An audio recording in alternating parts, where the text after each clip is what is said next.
Good morning. My self Rishikant सानी। आज का टॉपिक हमारा है रैंकाइन साइकिल। रैंकाइन साइकिल का एप्लीकेशन क्या होता है, रैंकाइन साइकिल कैसे काम करता है, ये सब हम लोग आज देखेंगे।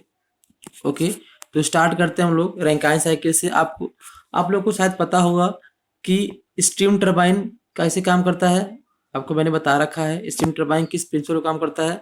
ये रैंकाइन साइकिल पे काम करता है। रैंकाइन साइकिल में कौन कौन से प्रोसेस होते हैं, कौन कौन से पार्ट्स होते हैं, ये सब आपको हम बताएंगे क्लियर आज। देखिए, Rankine cycle is the theoretical cycle on which the steam turbine और engine works. Okay, Rankine cycle में क्या क्या लगा होता है, देखिए कैसे काम करता है ये। फर्स्ट पॉइंट देखिए, बॉयलर। बॉयलर में पता है आपको क्या होता है। बॉयलर हम लोग क्या करते हैं, स्टीम को जनरेट करते हैं। बॉयलर में स्टीम वाटर कलेक्ट होता है, जहाँ पर हम लोग हीट सप्लाइड करते हैं, जिसकी वजह से हमको बॉयलर में स्टीम बनता है। अब वो स्टीम कहाँ पर ट्रांसफर किया जाता है, वो स्टीम भेजते हैं हम लोग टरबाइन में भेजते हैं। टरबाइन, यहाँ पर टरबाइन जो लगा हुआ है, स्टीम टरबाइन लगा हुआ है। आपको पता है स्टीम टरबाइन, मैंने बता रखा उसको। टरबाइन में क्या होगा, टरबाइन में स्टीम का एक्सपेंशन होगा, जिसके वजह से हमको क्या मिलेगा, वर्क आउटपुट मिलेगा। क्लियर है। स्टीम का एक्सपेंशन जब होगा, उस स्टीम का एक्सपेंशन को जब एग्जिट करेगा टरबाइन से, उसको हम लोग कहाँ भेजते हैं, कंडेंसर में। कंडेंसर में क्या होता है, कंडेंसर में उसका ये जो हीट आ रही है वो एब्जॉर्ब की जाती है कूलिंग वाटर द्वारा। क्लियर है। तो यहाँ से हीट रिजेक्ट होता है और आप यहाँ पे हीट सप्लाइड करते हो, Q supplied and Q rejected. Clear है। आफ्टर दैट ये कंडेंसर वाटर कहाँ पे जाता है, फीड पंप में। फीड पंप के द्वारा हम फिर से वो जो वाटर है उसको हम लोग कहाँ भेजते हैं, बॉयलर में। फिर ये पूरा साइकिल, ये इसलिए पूरा साइकिल चलता रहता है और हमारा वर्क डन हमको मिलता रहता है, जिससे हमको ये शाफ्ट के द्वारा हम लोग ये डायनमो अटैच होता है, जहाँ पर हम लोग इलेक्ट्रिसिटी प्रोड्यूस करते हैं इसकी हेल्प से। तो मोस्ट इंपॉर्टेंट थिंग इसमें क्या है, TS diagram and HS diagram. Most important thing आपको पता होगा, कुछ रीजन्स मैं आपको बता देता हूँ जो मोस्ट इंपॉर्टेंट है टीएस डायग्राम में।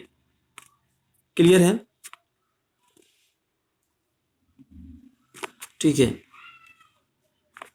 ओके, दिस रीजन, ये आपका क्या है, टीएस, ये डोम स्ट्रक्चर है। इसके यहां से लेके यहां तक रीजन क्या, बिटवीन डोम ये क्या होता है, हीट ऑफ वेपराइजेशन। ये आपका वेपराइजेशन है आपका।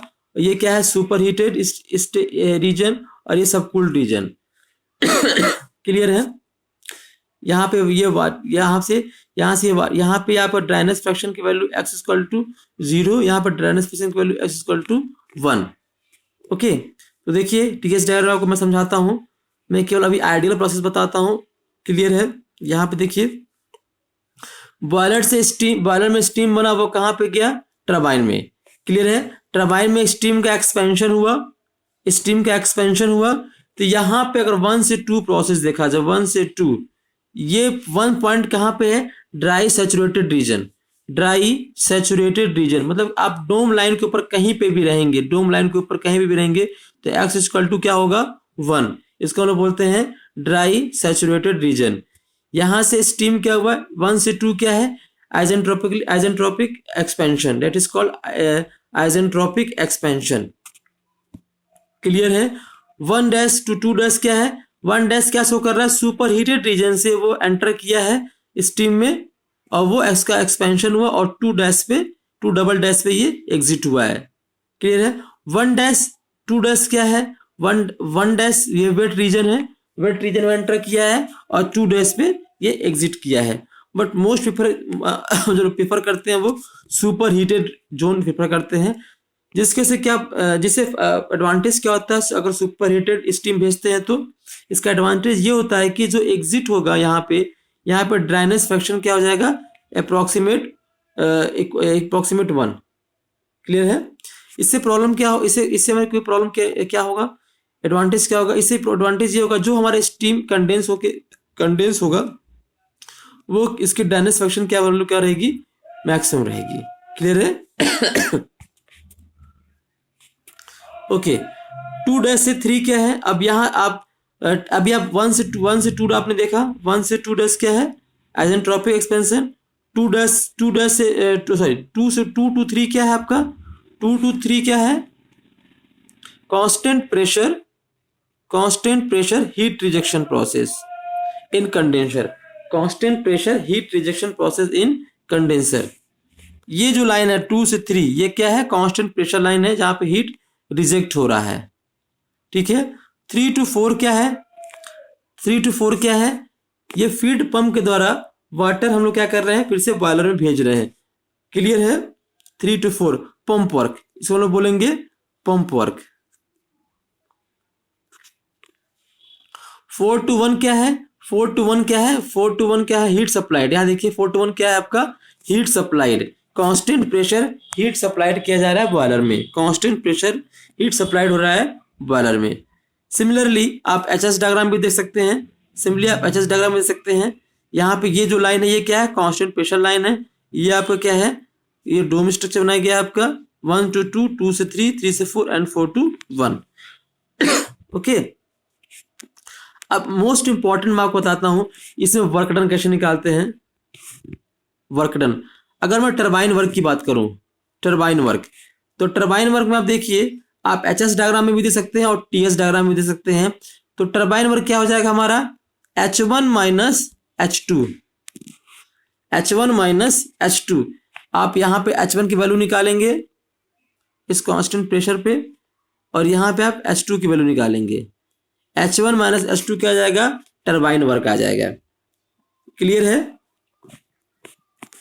ओके, पंप पर कितना होगा आपका, देखो टरबाइन वर्क आपका H1 H2 हो जाएगा। हीट सप्लाइड कितना होगा बॉयलर में, हीट सप्लाइड कितना होगा, H1 minus H4, H1 minus H4। But यहाँ पे H4 किस जोन में है, लिक्विड जोन में है। H4 किस जोन में है, लिक्विड जोन में। It's means it have only sensible heat, तो ये H4 की वैल्यू किसके बराबर हो जाएगी, HF4 के बराबर हो जाएगी। H4 की वैल्यू किसके बराबर हो जाएगी, HF4 के बराबर हो जाएगी। ये सेंसिबल हीट के बराबर होगा। क्लियर है। तो देखिए, अगर ये डोम स्ट्रक्चर है तो यहाँ पे जो वैल्यू रहेगा, इस पूरे जोन की बात कर रहा हूं मैं, यहां तक की, यहाँ पे क्या है, इसका ये रहेगा आपका sensible heat, that is called latent heat of vaporization। latent heat, जब हम वाटर को हीट प्रोवाइड करते हैं तो वाटर के पास सेल्फ सेंसिबल हीट होता है। इसका मतलब क्या है, सेंसिबल हीट यहाँ पे जब उसको हीट सप्लाइड करते हैं तो वो हीट को एब्जॉर्ब करता है। लेटेंट हीट क्या, ये लेटेंट हीट होगा, इसके बाद ये कहाँ पहुंचेगा, ये गैसियस स्टेट में पहुंचता है, फेज जहां पे चेंज होता है। ये क्लियर है। तो इस यहाँ पे क्या होता है, sensible heat plus latent heat. Okay, तो देखिए 1 से 2 reversible adiabatic expansion in the turbine, 2 to 3 constant pressure turbine. ये मैं बना देता हूं एक बार डायग्राम आपके लिए, इजी रहेगा।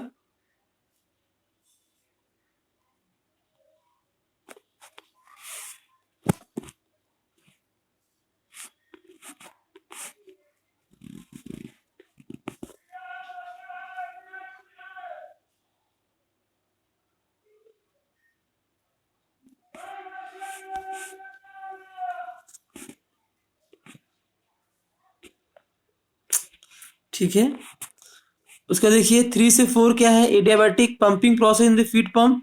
4 to 1 क्या है, constant pressure transfer of heat in the boiler. Okay, तो यहाँ पे क्या लिख रहा है, considering 1 kg of fluid apply करेंगे SFE steady flow energy equation, तो बॉयलर कितना आ जाएगा, बॉयलर में हीट सप्लाई आपको मैंने पहले बताया H1 माइनस HF4। HF क्यों लगा आपको पता है, यहाँ पे क्या है, सेंसिबल हीट है। क्लियर है। टरबाइन केस में क्या होगा, H1 माइनस H2। क्लियर है। ओके, और यहाँ पे देखिए, यहाँ पे ये जो टीएस डायग्राम में टरबाइन का एक्सपेंशन है, यहाँ पे क्या है, H1, ये Hg के बराबर होगा। H1 क्या होगा आपका, Hg, बट H2 क्या हो जाएगा हमारा, यहाँ पे H2 है, H2 is equal to HF2 sensible heat plus dryness fraction into X2 into HFG2 latent heat of vaporisation. क्या है ये? Latent heat of vaporisation. तो जो H2 की वैल्यू होगा वो डिपेंड करेगा इस ड्राइनेस फ्रैक्शन के ऊपर। सेंसिबल हीट तो ऑलवेज कांस्टेंट होगा, सेंसिबल हीट क्या होगा आपका, ये ऑलवेज कांस्टेंट होगा, बट ये X2 जो होगा वो ये H2 डिपेंड करेगा X2 पे ऊपर। क्लियर है? X2 एंड HFG2 पे, लेटेंट हीट ऑफ वेपराइजेशन पे। ओके, उसके बाद से कंडेंसर। ये जो रिजेक्शन है इसका यूज नहीं करते फॉर्मूले में। Pump work, most important, pump work. Pump work क्या हो जाएगा? HF4 माइनस HF3, ये हमारा पंप वर्क होगा। इफिशिएंसी क्या हो जाएगा हमारा? Efficiency equal to net work done upon heat supplied. तो नेट वर्क डन क्या है? टरबाइन वर्क प्रोड्यूस किया है और पंप वर्क लिया है, ठीक है ना। तो नेट वर्क क्या हो जाएगा? Turbine work minus pump work upon heat supplied. Okay, तो यहां से हम लोग निकाल लेंगे, ये हमारा एफिशिएंसी निकल जाएगा, यहां से हमारी एफिशिएंसी आ जाएगी। क्लियर है? ओके, बट यहां पे जो पंप वर्क है उसको निकालने के कुछ अलग मेथड है, उसको हम लोग देख लेते हैं। पंप वर्क निकालने का क्या मेथड है, तो देखिए, the feed pump handle liquid water which is incompressible. Feed pump handle liquid water which is incompressible, which means with the increase in pressure its density or specific volume undergoes a little change. Using general property relation for reversible adiabatic compression we get TdS equal to dH minus VdP।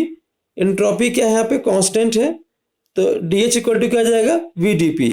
तो enthalpy, change in enthalpy equal to specific volume into change in pressure, specific volume in change in pressure. तो यहां पे HF4 pump पर क्या है? HF4 minus HF3 pump पर equal to क्या हो जाएगा? देखिए इस फिगर में अगर मैं बात करूं, TS डायग्राम में अगर मैं बात करूं यहां पे, तो यहां से पंप पर आ रहा होगा, ठीक है। तो ये क्या है? HF4 और ये क्या है? HF3। क्लियर है? तो ये वैल्यू कितनी होगी, ये वैल्यू कितनी होगी, ये डिपेंड करेगा specific volume into change in pressure.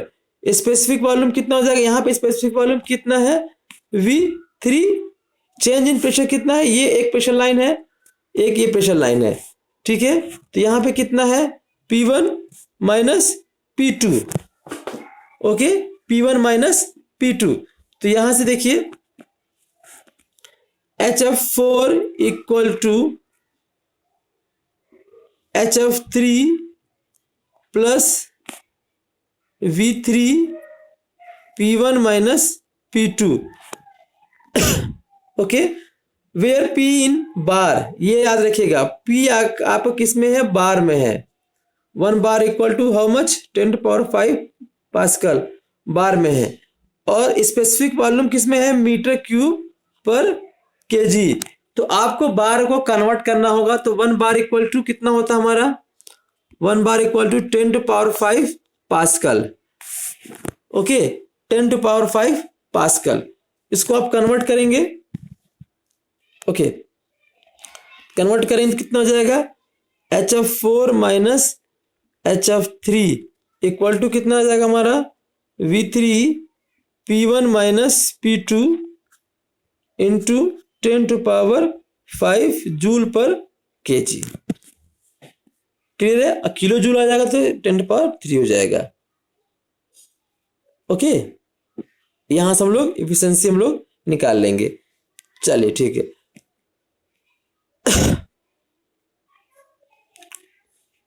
Okay,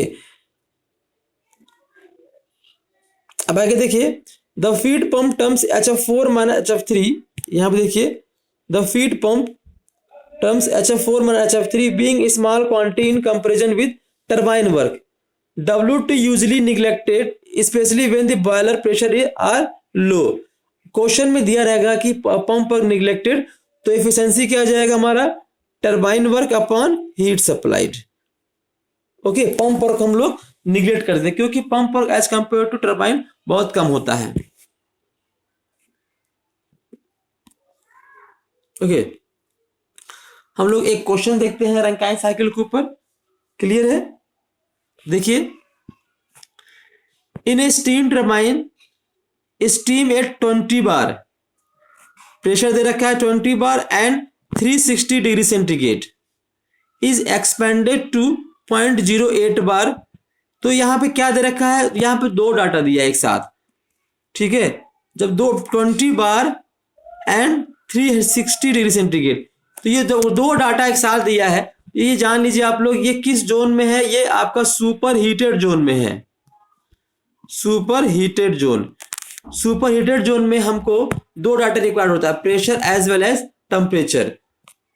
okay, अगर ये सिंगल डाटा देता है आप समझ जाइएगा ड्राई सैचुरेटेड जोन में है, ठीक है। अगर केवल या तो प्रेशर दे रखा है या तो टेम्परेचर दे रखा है तो याद रखिएगा वो ड्राई सैचुरेटेड जोन में है। तो आपको सबसे बड़ी प्रॉब्लम इसमें आपको आएगी टीएस डायग्राम बनाने में। यहाँ पे टीएस डायग्राम अवेलेबल है, बट मैं आपको बताऊंगा कि टीएस डायग्राम आप कैसे बनाएंगे। तो पहले आप केवल नोट कर लीजिए P1 एंड T1, ये आपको दे रखा है P1 equal to 20 bar, this T1 equal to 360 degree centigrade. Okay, and expanded to 0.08 bar, यहाँ पे P2 दे रखा है। अब देखिए यहाँ P2 दे रखा है, यहाँ कोई टेम्परेचर नहीं दे रखा है, इसमें जब इसका एक्सपेंशन हुआ है तो ये कहाँ पहुंचा है, सुपर हीटेड से कहाँ चला गया, ये वेट जोन में चला गया है, सुपर हीटेड से वेट जोन में गया। यहाँ पे सिंगल डाटा दिया हुआ है। Okay, it then enters a condenser, 1 से 2 आया, it then enters to condenser, ये 2 से ठीक है, कंडेंसर है 2 पॉइंट पे वो कंडेंसर में एंटर किया है, where it is condense to a saturated liquid water. कब तक कंडेंस हुआ है वो, सैचुरेटेड 3 पॉइंट तक वो कंडेंस हुआ है saturated liquid water. The pump feed back the water, इसका मतलब यहाँ पे पंप को आपको कंसीडर करना है। The pump back feed the pump feeds back the water into the boiler. Okay, assume ideal process, find per kg of steam, the network and the cycle efficiency. Easy question, very easy question, ठीक है। आपको बताता हूं आपका TS diagram कैसे बनाएंगे। सबसे पहला काम आप ये डायग्राम बनाइए, उसके बाद ये डोमेन स्ट्रक्चर बनाइए। यहाँ पे मैंने आपसे क्या कहा था, अगर दो डाटा दिया हुआ है तो क्या होगा, ये सुपर हीटेड जोन से वो एंटर करेगा। स्ट्रेट लाइन ड्रॉ करिए,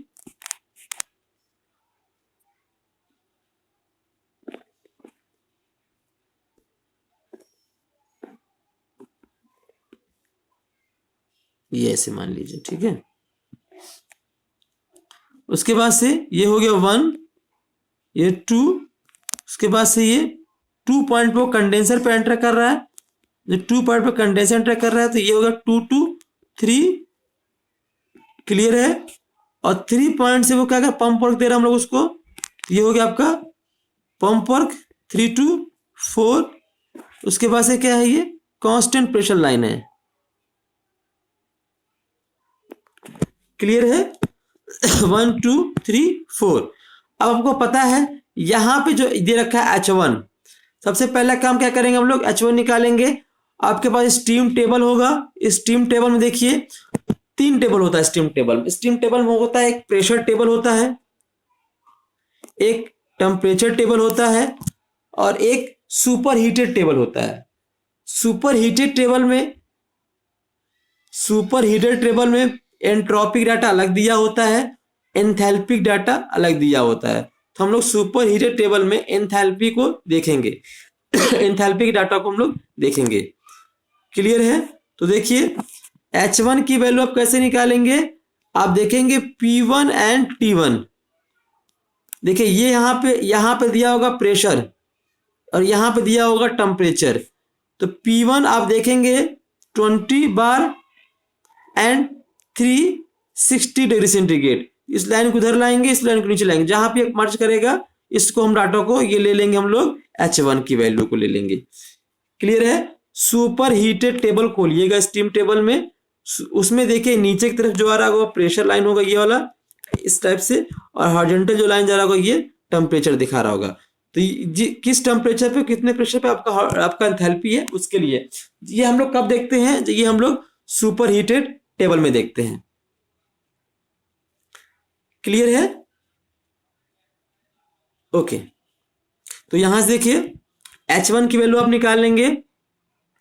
ओके, उसके हम लोग क्या करेंगे, उसके बाद देखिए H1 के बाद हमको सबसे पहले X2 निकालना है कि इस किस वेट रीजन में ये ड्राइनेस फ्रैक्शन की वैल्यू क्या है, इसको निकालने का एक स्टेप है, ये हर जगह फॉलो करिएगा आप लोग। यहाँ पे क्या है स्टेट S1 बराबर S2, S1 बराबर X2। S1 की वैल्यू किस पे डिपेंड करेगी, S1 की value equal to SG। S1 किस पे डिपेंड करेगा, वो SG हो जाएगा। और S1 की वैल्यू हम लोग कहाँ पे देखेंगे again, P1 and T1। Super heated zone में ही P1 एंड T1 पे S1 की वैल्यू हम लोग चेक कर लेंगे, और वो किसके बराबर होगा, S2 के बराबर होगा।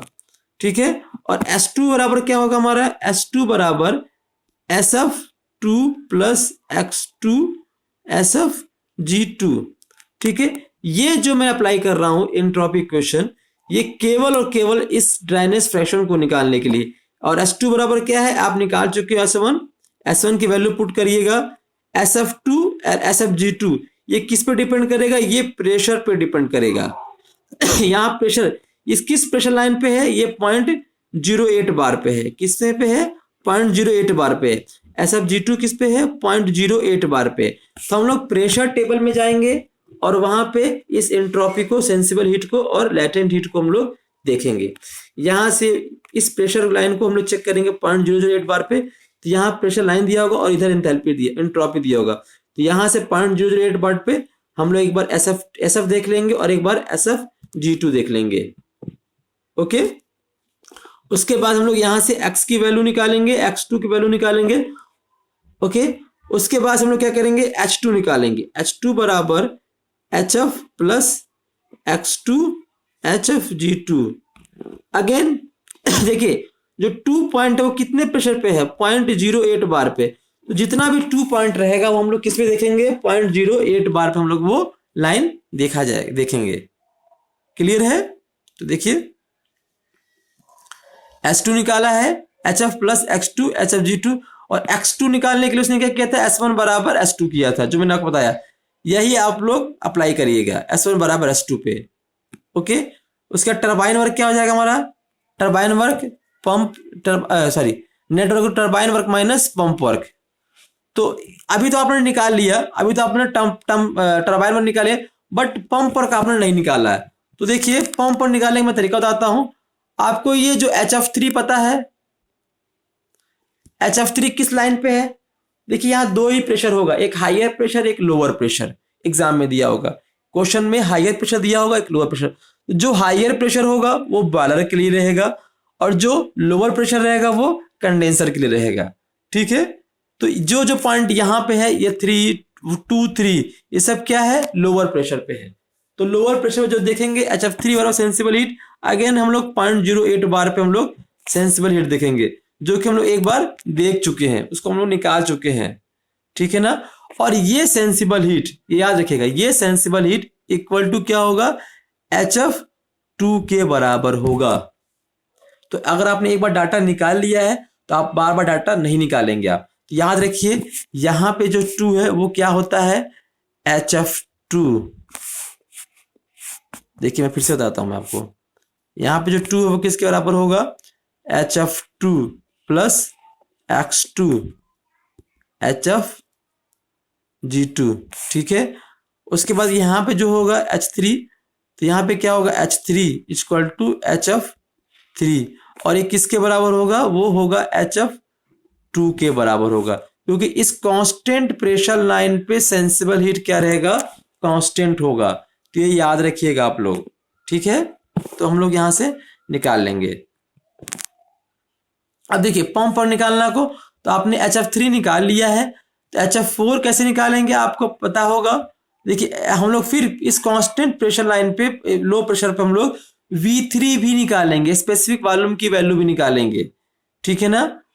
उसके बाद हमको P1 और P2 पता है, तो हम लोग क्या करेंगे, HF4 बराबर क्या हो जाएगा, यहां से हम लोग निकाल लेंगे पंप पर कितना होगा, VF ये कितने लो प्रेशर पे, वही VF3 जो मैंने बोला था, P1 माइनस P2, या तो आप देखिए डायरेक्ट निकाल लीजिए HF4 minus HF3 equal to specific volume into change in pressure, यहां से हम लोग निकाल लेते हैं, ठीक है।